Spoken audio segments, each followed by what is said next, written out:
nay rảnh rỗi ngồi ôn lại bài. Đây là các bạn vẽ cái nóc tủ,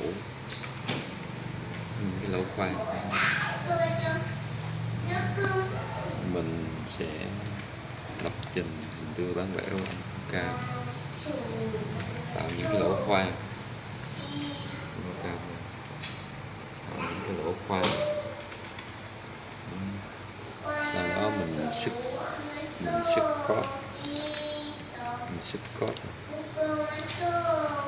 code, sức Albert NC, sức code để được một cái file như thế này, lỗ nóc. Sau đó mình mở Mac3 lên, mình sẽ tải cái file bán nóc. Đó, mình tải cái file bán nóc này, mình mở Mac3 mình vô đây, mình lót cái file bán nóc, mình mở cái file nó ra như vậy.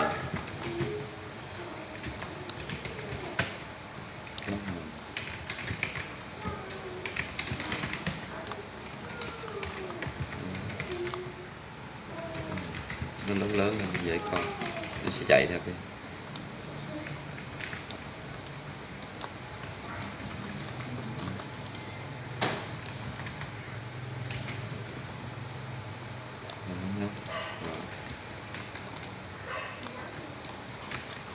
mình sẽ cho nó chạy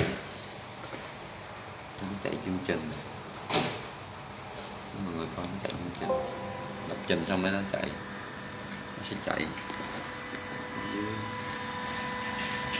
ít, nó chạy theo ít nó chạy nè, nó đang ít nó chạy, y nó cũng chạy, y nó chạy theo cái đường này.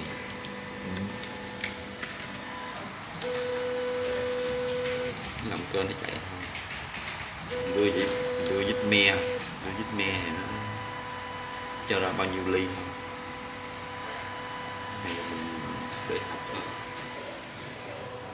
để lập trình đó. Nó chạy